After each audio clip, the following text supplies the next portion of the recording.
निशुम्भ शुम्भ गर्जनी प्रचण्ड मुण्ड खण्डिनी वने रणे प्रकाशिनी भजामि विन्ध्यवासिनी।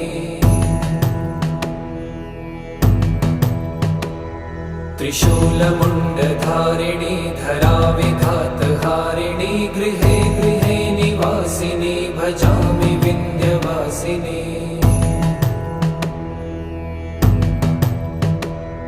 दरिद्र दुःखहारिणी सदा विभूतिकारिणी वियोगशोकहारिणी भजामि विन्ध्यवासिनी।